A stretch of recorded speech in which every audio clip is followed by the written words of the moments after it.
Dumb Husky and his white cat Shizun. Chapter 279. Shi Sheng Peak. Snow night for the remaining life. Nanping Valley.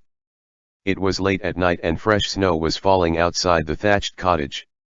In the past few days, Mo Ran's injuries were getting worse and worse. Even though Chu Wanning used the flower soul sacrifice technique to heal him, the results had still been minimal. In the afternoon, he vaguely woke up once but he was barely lucid. He squinted his eyes and when he saw Chu Wanning, he just cried. He said he was sorry but also said he didn't want to leave. His words were incoherent and in the end, he was choked with sobs. Mo Ran kept dreaming, kept shuttling back and forth in those turbulent years of his life. In one moment, he thought that he had just been picked up by Shui Zhengyang and in the next moment, he thought that he was in those 5 years when he had painfully lost Chu Wanning. The only thing he couldn't dream of was the memories that had been taken away by the 8 sufferings and everlasting hatred flower. He couldn't dream of all that which he had sacrificed, the protection he provided and all of his innocence. Mo Ran. Carrying a bowl of freshly cooked porridge, Chu Wanning came to his bedside. The porridge was barely edible and it's the same dish from his other life. He sat down by the bed, raised his hand, and touched Mo Ran's forehead. It was very hot. He called him but he wouldn't wake him up. Chu Wanning waited until the porridge gradually cooled down and became cold. He felt that it couldn't continue like this, so he warmed the porridge with water. He didn't know when Mo Ran would wake up, but if he did then he should have something he could eat immediately. It's made with chicken soup just like how you wanted it? Chu Wanning whispered to him. The spiritual energy that kept Mo Ran's heart beating had never stopped flowing but Mo Ran still wouldn't wake up. If he couldn't wake up, that meant that once the spiritual energy stopped, he might never open his eyes again. There was no way to save him. But he couldn't accept it. How could he accept it? Mo Ran was still alive. He was still breathing, even if it was very weak. These days, Chu Wanning stayed by his side. Seeing that his chest was still rising and falling, he felt that there was still hope, that everything could still be salvaged. There was still time. Chu Wanning still remembered one night when Mo Ran woke up in a daze. At that time, there was no light in the room. Mo Ran stared blankly at the candlestick, his dry lips moving slightly. He was very excited at that time. He quickly held Mo Ran's hand and asked him, "Is there anything you need?" "Lamp." "What?" "The lamp. I want the light." Mo Ran stared at the candlestick that he was destined to never be able to light. Tears rolled down his cheeks. "I want the candle to be lit." In that instant, time overlapped. It was as if he had returned to the past, when he had just become his disciple. Mo Ran had fallen ill and the skinny youth had been curled up in bed, in a daze. When Chu Wanning went to visit him, he was sobbing softly as he called for his mother. Not knowing how to coax him, Chu Wanning sat by the youth's bed. He hesitantly raised his hand and touched the youth's forehead. The skinny child cried and said, "It's dark, it's all dark. Mother. I want to go home." In the end, it was Chu Wanning who lit the candlestick. The bright light illuminated the 4 walls and also illuminated Chu Wanning's face. As if he felt the warmth of the light, the feverish child opened his pair of bright, watery eyes. "Shizun." Chu Wanning responded and helped him adjust the blanket. His voice was low and gentle, "Mo Ran, the light is on, don't be afraid." After so many years, the lonely lantern lit up again. The warm yellow light filled the thatched cottage, dispelling the endless darkness and coldness. Chu Wanning stroked his hair and called out in a hoarse voice, "Mo Ran, the light is on." He wanted to continue saying, "Don't be afraid." But his throat was choked, and he couldn't say anything. Chu Wanning held back his tears, but in the end, he pressed against Mo Ran's forehead and sobbed. "The light is on. Wake up, all right. Can you talk to me, please?" Lantern flowers, candles, tears and a pool of dreams. This lantern kept burning, from bright and clear until the lantern ran out of oil. Later, when the sky was bright and the sky was clear, Moran still didn't open his eyes. The time when he could use a lantern to wake up the sleeping youth had passed. He would never look back. Another 3 nights passed. These days, Chu Wanning stayed by his bedside every day, taking care of him, accompanying him, transferring spiritual energy to him and telling him things that had faded from his memory. On this evening, the snowfall had stopped. The red sun outside the window spread out and dyed the earth. A squirrel leaped across the snow-covered branches, causing the white pears to rustle and fall down in a sparkling dance. The man lying on the bed was illuminated by this benevolent twilight. The sunset added color to his pale and haggard face. Under his thin eyelids, his pupils turned slightly then, when the twilight was about to close, he slowly opened his eyes. After a few days of being seriously ill and in a coma, Moran finally woke up. He opened his eyes, but his gaze was still blank and empty until he saw Chu Wanning lying on his bed, seeming to have fallen asleep out of tiredness. Moran murmured in a hoarse voice, "Shizun." He lay in the depths of the quilt and slowly regained consciousness. Slowly, he vaguely remembered the words that Chu Wanning repeatedly said to him when he was half asleep. A cup of wine on the Mid-Autumn Festival, a Haitang handkerchief, and that year at the Red Lotus Pavilion, he offered himself to carry the cursed 8 sufferings and everlasting hatred flower on behalf of Chu Wanning. Was it a dream? Was it because he was so desperate for redemption that he dreamt that Chu Wanning told him these stories? Was it because he wanted to turn back so much that he dreamt that Chu Wanning was willing to forgive him? He turned his face and stretched out his hand, wanting to touch the sleeping man beside the bed. But before his fingertips touched him, he retracted his hand. He was afraid that if he touched him, the dream would shatter. That he was still in the Tianyan Pavilion, still kneeling on the confessional platform, and below him were the spectators. He knelt alone in front of tens of thousands of people. In his eyes, those people all became blurry faces one after another. They became the souls of those who had died in his hands one after another. They screamed and laughed bitterly as they demanded their lives from him. No one wanted him, no one saved him. He was the one who was shameless, the one who had wild expectations, the one who had gone mad, the one who had fantasized that Chu Wanning would come. He was the one who, in the intense pain of having his heart ripped out, imagined the last flame in the world. That it was all fake. No one had ever cut off the iron chains, no one had ever hugged him, no one had ever come with the wind, and no one had ever brought him home. His eyelashes trembled. With tears in his eyes, he stared at Chu Wanning's sleeping face. He didn't dare to blink until his eyes became hazy, until the tears finally began to fall. Chu Wanning's reflection shattered into thousands of specks of light. He hurriedly went to look at his sweet dream. The dream was still there. Moran lay on the bed, exhausted. His eyelashes were wet, his throat was choked, and tears kept flowing from the corners of his eyes. His chest was very painful as blood kept seeping out from it. He was afraid that he would wake Chu Wanning, who had just fallen into a light sleep, so he bit his lip and kept crying silently. He woke up, but he knew his own body best. He knew that this was only temporary, the final radiance of the setting sun. It was also the last mercy that the heavens bestowed upon him.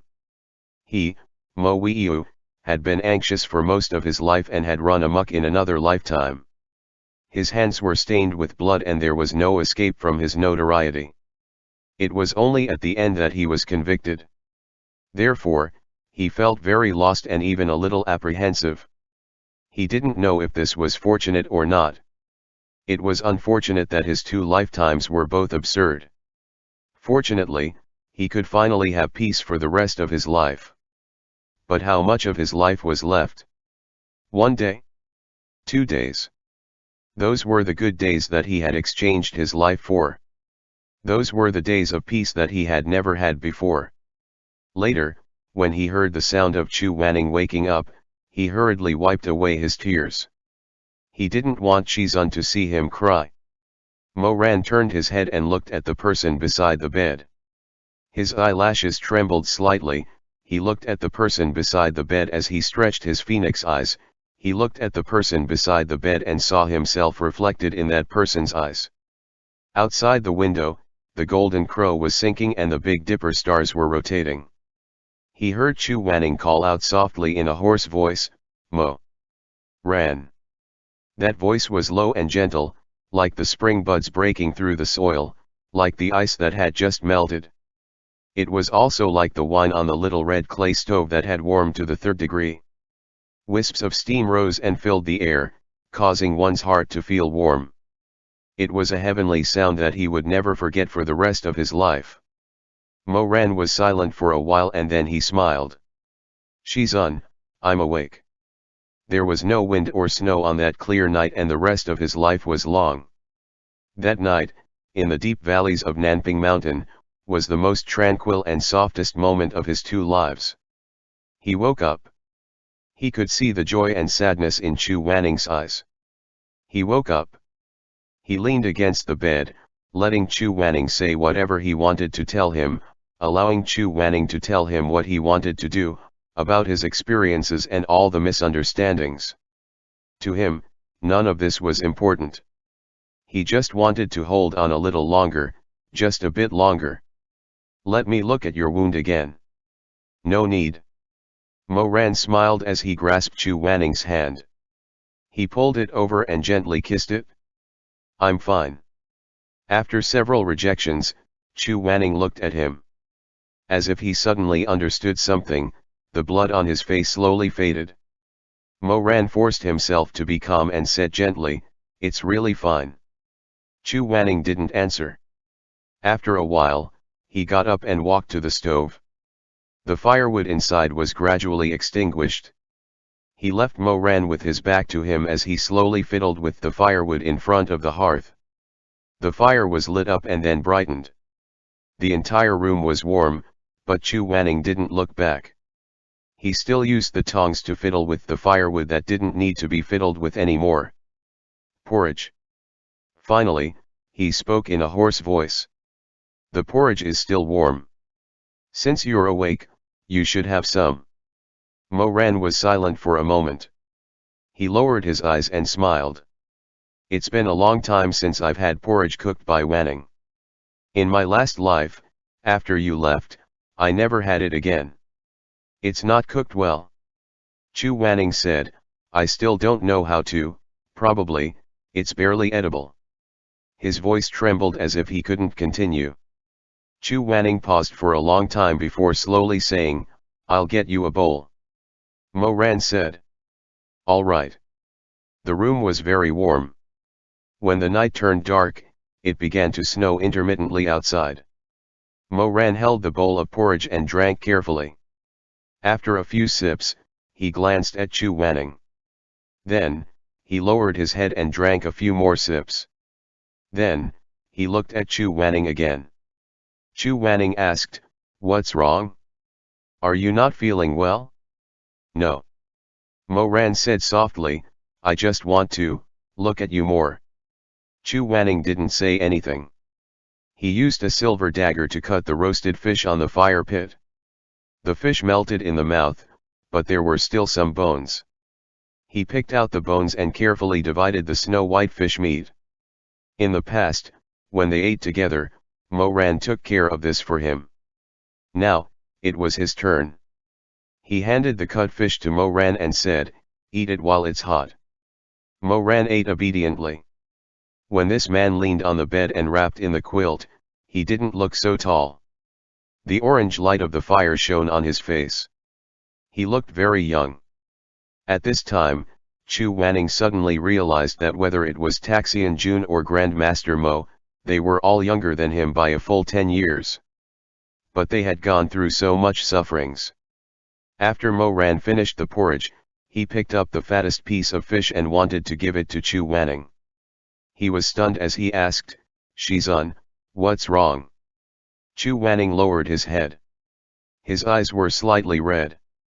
He calmed himself down and said lightly, "Nothing, I just caught a chill." He was afraid that if he continued to sit there, he would lose control of himself. He got up quickly. "I'm going to investigate the surroundings. You should rest early after eating. When you're better, I'll take you back to Shisheng Peak." Both of them knew that him getting better was not going to happen and that all these tender moments were running out of time. But they both still talked about tomorrow, about the future. It was as if they were trying to squeeze the next few decades into this one night. All of their future would be spent on this snowy night. After Chu Wanning left, Mo Ran sat in front of the fire for a while. Then he undid his clothes and looked down at the hideous scar on his chest. Then he stared blankly for a while, feeling empty. It was snowing in the valley of Nanping Mountain. The drifting snowflakes outside were getting stronger and stronger. Mo Ran didn't know when his condition would worsen, nor did he know when his life would come to an end. He lay on the side of the bed, looking at the falling snow outside. All he could hear was the whistling of the wind. He suddenly felt that at this moment, his life was like the turbulent wind. All the things he had gone through in the past had gone away. In fact, whether it was in the other life or this life, there were always smart people scheming and playing games. Whether it was Shizun or Shimei, the former wanted to protect him while the latter wanted to harm him. Both of them had made their own plans. Even if in the end they didn't succeed due to some strange combination of circumstances, they still had a long-term course of actions. Mo Ran was different from them. He was the kind of dog that was stupid enough to die just like that. He didn't have any complicated thoughts. He also didn't know how to plan step by step, how to play his chess pieces strategically. He only knew how to honestly guard the person he loved. Even if he was beaten until his skin was torn and his flesh was lacerated, even if he was injured to the bone, he still stubbornly stood in front of that person and didn't leave. To put it nicely, this kind of person was brave. To put it bluntly, he was stupid. This very stupid person lay by the window, his eyelashes trembling. Suddenly he saw a familiar shadow standing under the plum blossom tree. Chu Wanning didn't go out to patrol the area. This was just an excuse.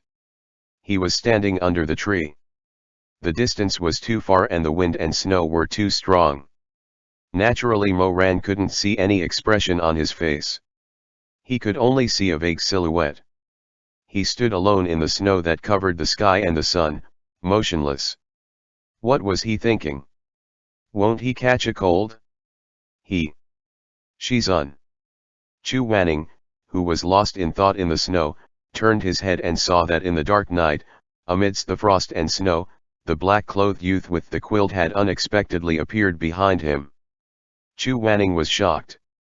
He immediately said, "Why did you come out like this? What are you doing out here? Quickly go back." Before he could say go, a burst of warmth enveloped him. Mo Ran, who was under the quilt, lifted the quilt. In the overwhelming darkness, the overwhelming warmth, he also wrapped Chu Wanning in the quilt. The two of them stood under the old plum blossom tree. They stood under the thick quilt that hadn't been used for a long time. No matter how they dried it, it still smelled moldy. No matter how heavy the snow was outside, no matter how strong the wind was, it didn't seem to affect them. Mo Ran embraced him in this warmth and pitch-black darkness. "Don't think about it. Although I don't remember what Shizun said, but..." He paused. He first kissed Chu Wanning's forehead and then said in a small voice, "But if I had to go back and do it all over again, I would still do the same. Moreover..." He held the quilt and stroked Chu Wanning's ice-cold hand. "Shizun doesn't need to feel sad. In fact, I feel that what Shimei said was correct. The 8 sufferings and everlasting hatred flower only encouraged those thoughts in my heart, those thoughts that couldn't see the light of day to come to fruition." Their fingers intertwined. Mo Ran touched his forehead. "I originally had a lot of hatred in my heart, but I didn't vent it when I was young. Slaughtering the Rufeng sect. I thought about it. Ruling the world, I also thought about it. Speaking of which, it's quite funny. When I was 5 or 6 years old, I hid in a run-down house and fantasized that one day I would be able to call the wind, summon the rain, cast beans, and turn them into soldiers. These were all my own thoughts, no one forced them on me. He stroked Chu Wanning's face. So, if the person who was cursed by the devil flower was you, perhaps you wouldn't have become an unpardonable tyrant like me. You wouldn't have been used and you wouldn't have been judged by the Tianyan pavilion. He laughed with a deep nasal voice and rubbed his forehead to comfort him. I didn't take your place. Don't think too much about it. Let's go back to the room and sleep. The bed was very narrow. Mo Ran hugged him. The moment that should come would always come closer and closer. It's not possible to avoid it. Mo Ran's consciousness began to blur and scatter again. The pain in his chest was even more intense than before. The final radiance of the setting sun wouldn't last for too long. It was the same when his mother died. He knew that he didn't have much time left. He lowered his thick eyelashes and the fire in the hearth was already somewhat dim. The dim yellow light shone on his young and handsome face, making him look especially gentle. This stupid man probably saw the pain in Chu Wanning's eyes, so he endured his own discomfort and joked, "Do I look good?" Chu Wanning was stunned. "What? Scars?" Mo Ran said. "A real man should have a few scars on his face."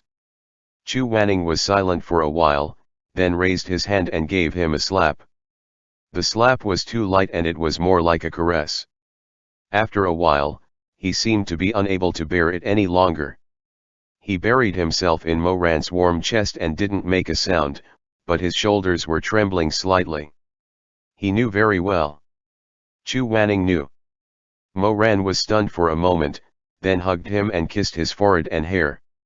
So it's ugly. After surviving a disaster, he was more affectionate than usual. He sighed softly. Did it make Wanning cry? If he called him Shizun, it would have been better. But if he called him Wanning, then it would encompass the 2 lifetimes. Chu Wanning hugged this man's burning but still alive body in the depths of the bedding. He had always hated and felt ashamed to express any of the intense emotions in his heart, but at this moment, he felt that his restraint and embarrassment were so laughable, so absurd. So, in this intertwined embrace, on this tight bed, in this empty hut, in this long night of wind and snow, Chu Wanning said softly, "How can it be ugly? It doesn't matter if you have scars or not, you're still pretty." Mo Ran was stunned. He had never heard Chu Wanning express himself so directly. Not even on the day when he confessed while they were riding his sword. There was only a little bit of afterglow in the room. It was very quiet, very gentle. The peace and gentleness that came late. In the other life and in this life, I liked you and was willing to be with you. I will also be willing in the future. Mo Ran listened to him say one sentence after another in his arms. He couldn't see Chu Wanning's face clearly, but he could imagine Chu Wanning's appearance at this moment. He was afraid that his eyes were probably red, as well as the tips of his ears. That time I realized you were under a spell, but I couldn't it show. I could only show that I hate you. Now I can finally make it up to you. Chu Wanning's cheeks were burning and the corners of his eyes were wet. I like you. I am willing to marry you. I am willing to split my soul for you. I am willing to give myself to you. Hearing that he was willing to give himself to him, Mo Ran's heart seemed to be burned by a raging fire. His entire body trembled. He was both moved and sad, both painful and loving. He was almost trembling. Shizun. Chu Wanning raised his hand to stop him. Let me finish. But after waiting for a while, Chu Wanning was someone who didn't know how to say words of love. He thought about many things, but no matter how he thought about it, it wasn't enough. For a moment, Chu Wanning really wanted to say, I'm sorry. I made you suffer and bear too many burdens. He also wanted to say, in the previous life, until I left, I couldn't tell you the truth clearly. It was I who wronged you. He also wanted to say, that year at the Red Lotus Pavilion, thank you for protecting me. He even wanted to throw away his dignity at this moment. He wanted to cry to Mo Ran. He wanted to hug this body that was still warm and say, I beg you not to leave. Don't leave me please. But his throat was choked, and his heart was pained. In the end, Chu Wanning lowered his head and kissed the scar on Mo Ran's heart. His eyelashes fluttered as he spoke in a low voice. Mo Ran, no matter what happened in the past or in the future, I will always be with you. Embarrassment burned through his blood, but his words were so solemn. I will always belong to Taxian Jun and to Grand Master Mo. It was too hot. Mo Ran only felt that the flame of another lifetime in his arms lit up again. In front of his eyes were bright fireworks. All of the pain and sorrow in this moment was so far away. 2 lifetimes, I will always belong to you. I won't regret it. Mo Ran suddenly closed his eyes that were full of tears. He kissed Chu Wanning's lips one last time. He sighed and said, Shizun. Thank you. The snow outside grew heavier and heavier, and the night grew darker and darker. They fell asleep in each other's arms. They both thought, so this is the rest of their lives. Mo Ran knew that his clothes were soaked with tears, but he didn't say anything. Since he was young, he had hoped that the rest of his life would be filled with happiness. At this time, he was indeed happy. He hugged Chu Wanning and said, Sleep, Wanning. Sleep, I'll hold you. I knew you didn't like the cold, so I'll warm you up.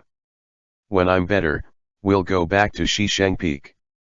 I want to go ask Uncle and Auntie for forgiveness. I want to argue with Shuemeng again. We still have so many things to do.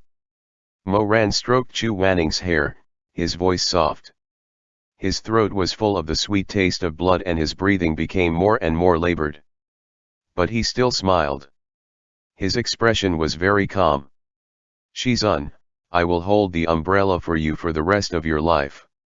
In his embrace, Chu Wanning was already choking on his sobs. Shi di xia. He teased him again. He was clearly almost unable to speak, but he still teased him. Shikshan. We'll tell you a story. Every night in the future, I'll tell you a story. Don't despise this Shikshan for being clumsy. In the end, I only know how to talk about cows eating grass. In the end, Mo Ran raised his eyes and looked at the sparkling layer of snow on the window frame. The world was a vast expanse of pure white. Wanning. He hugged him. His heartbeat reverberated in Chu Wanning's ears. He said softly, I've always loved you. He slowly closed his eyes. His dimples were shallow, soaking in 2 pools of pear blossom white. His heartbeat slowed down bit by bit until it became intermittent. Suddenly, a plum tree outside the window was crushed by snow. The snow was too heavy.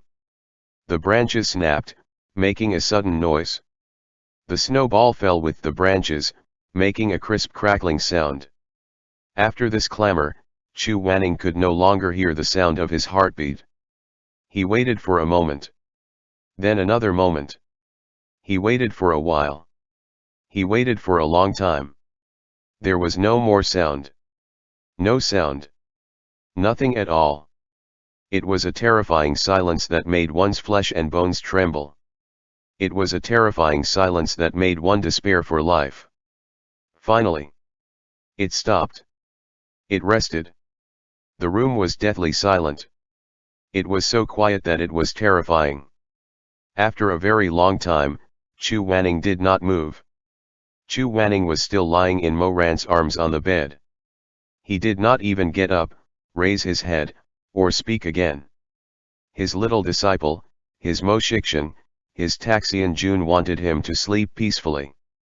He said he would hold an umbrella for him for the rest of his life, tell him stories for the rest of his life, and love him for the rest of his life.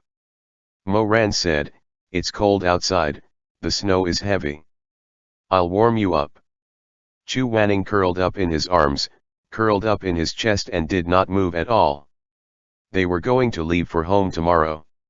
He wanted to have a good rest with Mo Ran. Chu Wanning reached out and wrapped his arms around Mo Ran's waist. In the dark night, he said, "All right, I'll listen to you. I'll sleep.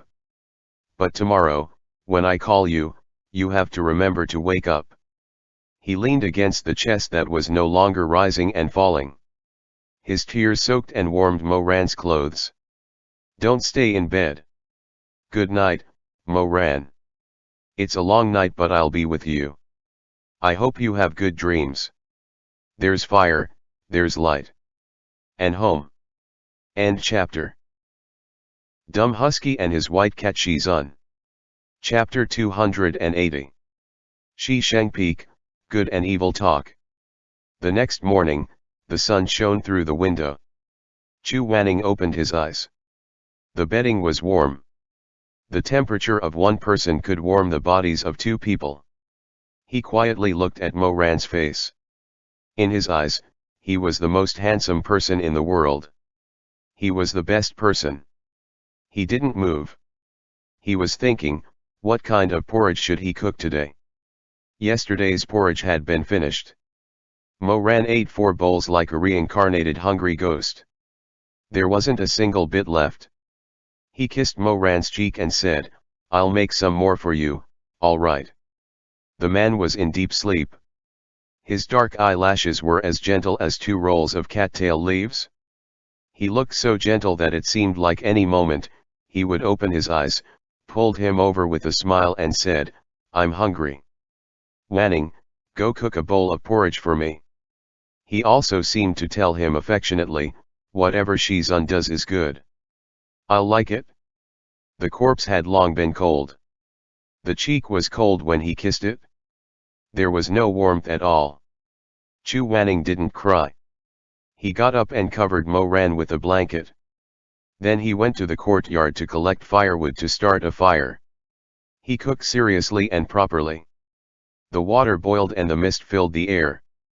The porridge bubbled and bubbled. He used a slotted spoon to remove the foam.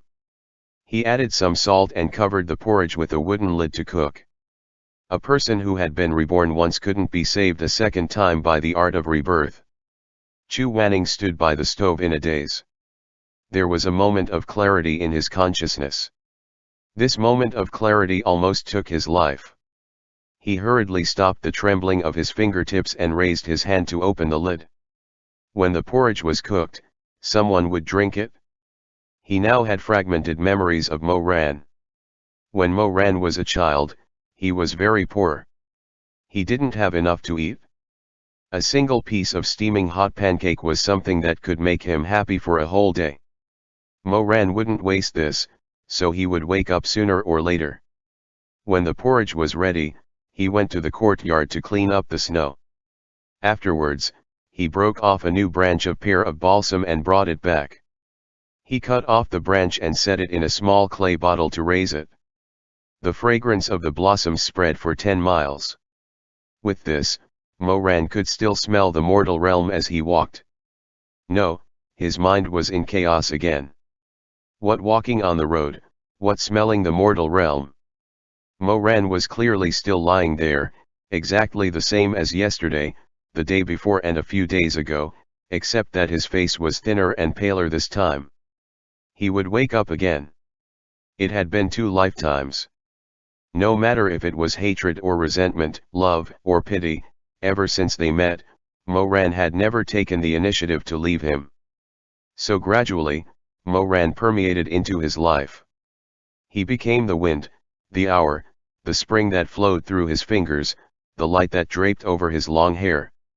He was his day and night, his morning and evening, his lifetime of mortal affairs. Chu Wanning strolled in the world of mortals. In this mortal world, the snow would still fall, the cicadas would still sing, the autumn lotus would still die, and the summer flowers would still be born. Everything was the same as before. So how could Mo Ran leave? He was willing to guard him and accompany him, day after day, waiting for him to wake up. Just like Mo Ran preserved Chu Wanning's corpse in the other life, in this life, the yin and yang were reversed. Chu Wanning also did the same thing as Taxian Jun. You will only leave on the day that I leave. Once, standing in the Red Lotus Pavilion, Mo Ran, dressed in a black robe, said this to the sleeping Chu Wanning. Stay with me. Now, in the deep valley of Nanping Mountains, Chu Wanning, dressed in white, actually overlapped with the emperor of the other life. He stretched out his hand and touched Mo Ran's bloodless face. Stay with me. With a golden light, his spiritual energy flowed into the corpse.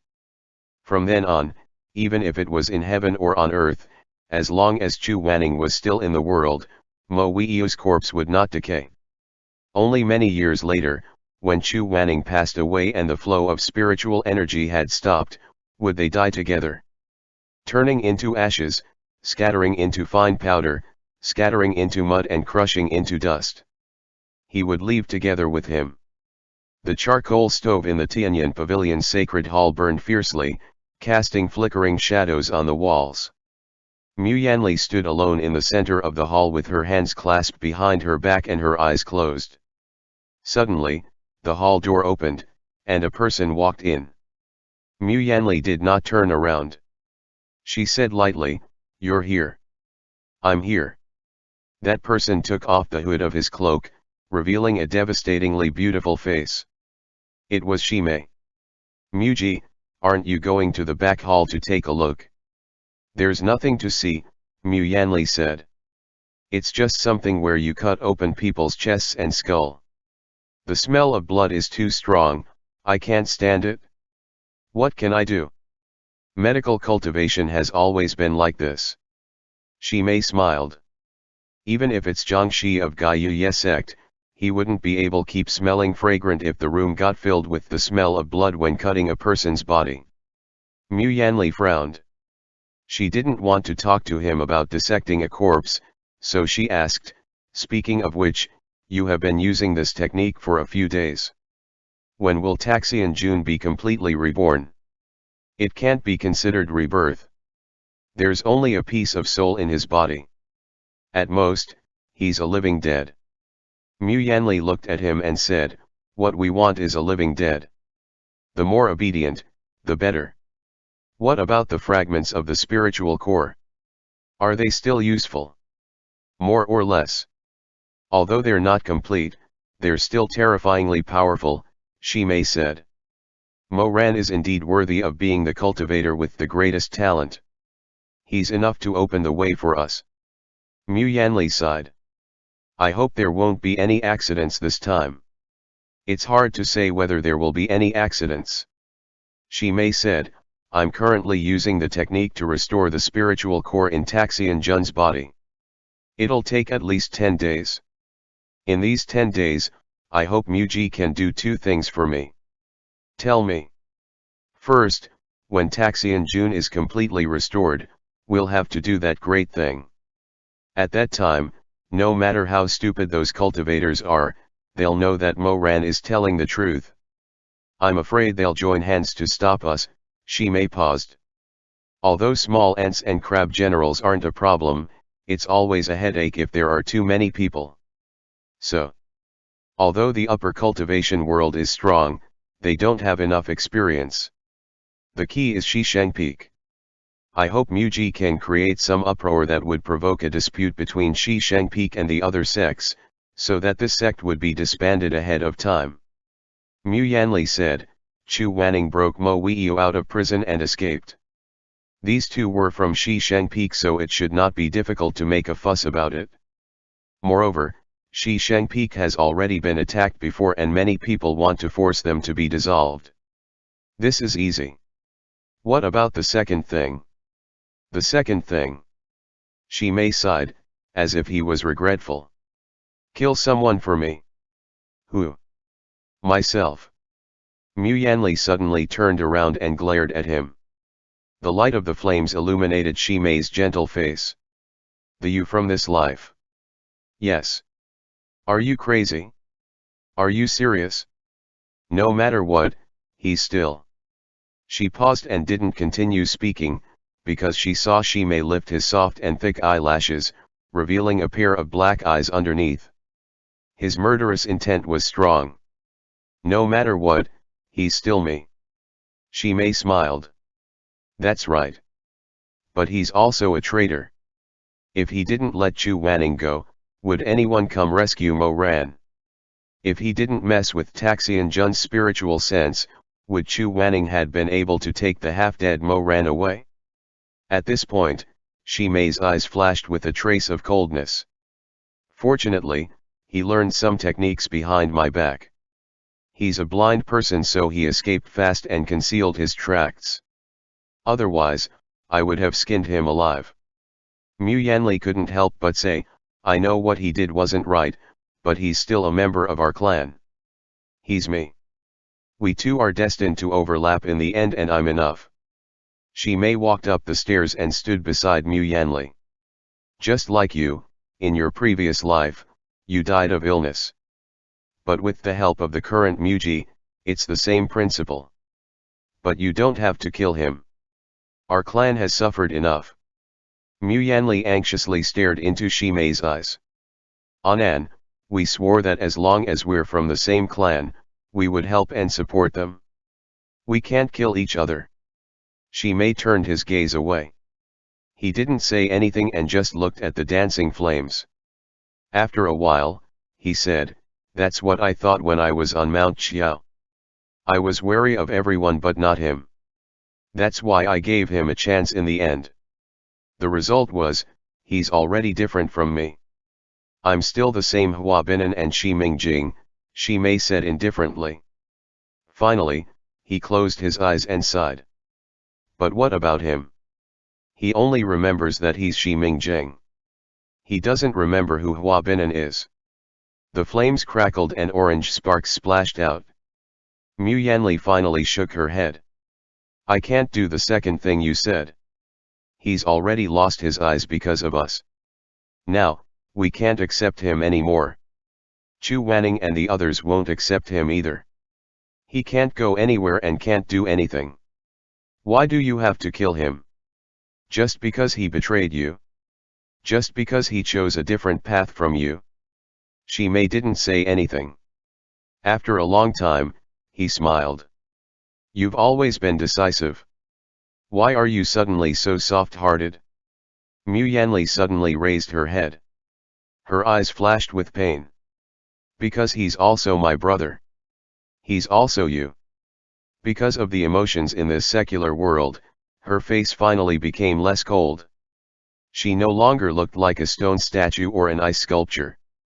Anan, whether it's the other life or this life, no matter what you've become, I can't do something like that to you. I can't do it.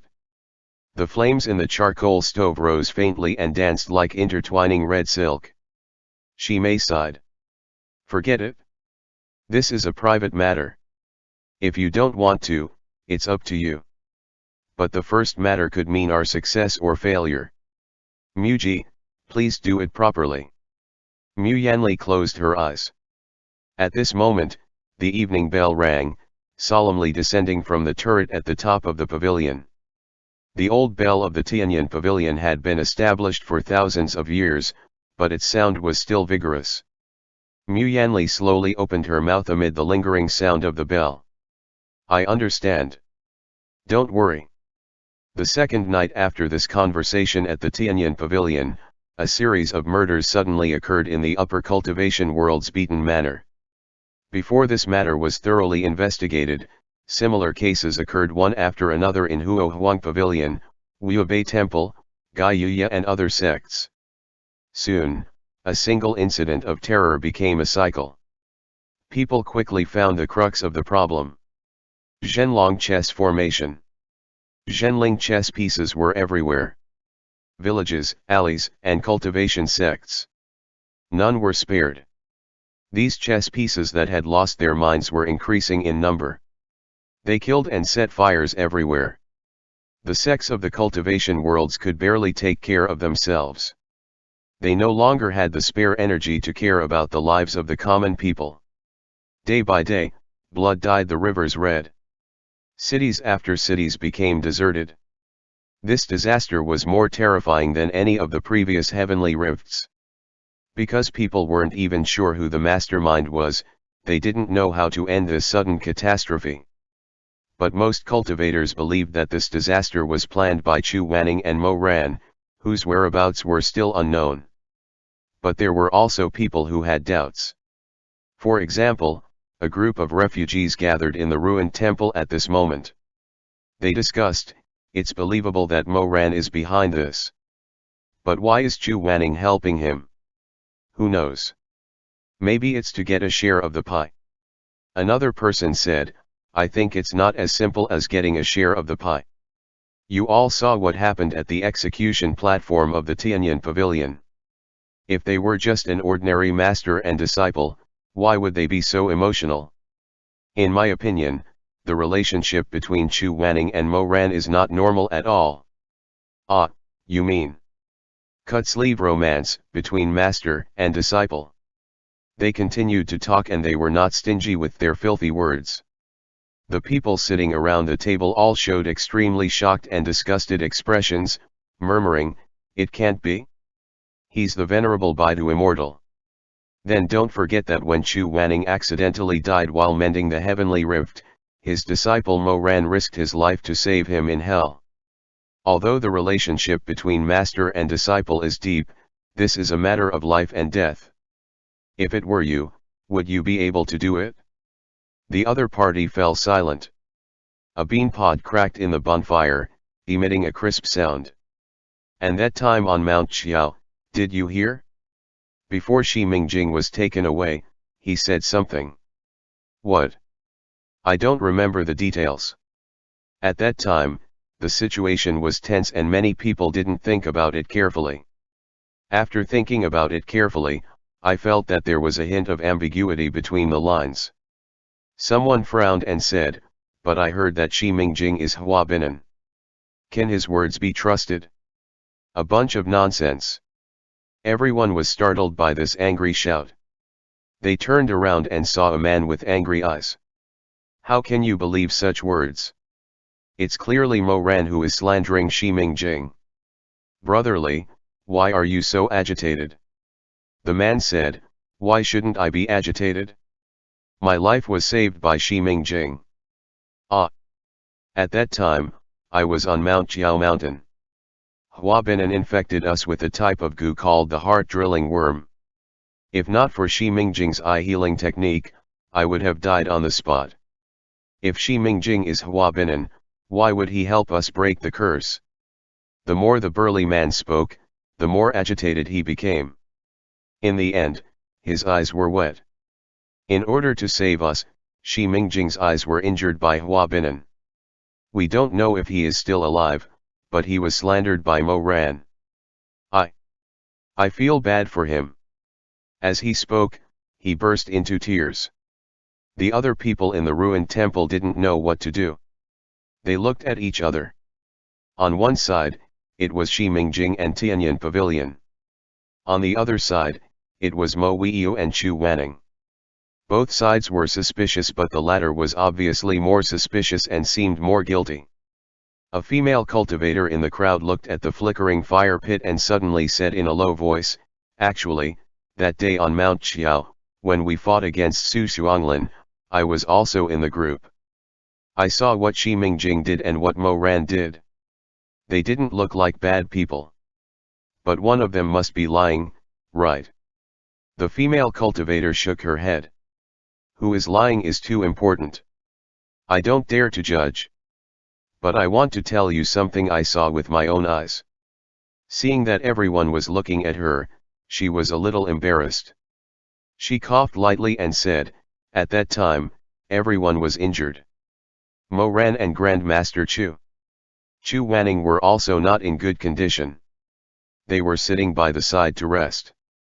I accidentally saw Mo Ran secretly reach out his hand, to touch Chu Wanning's face."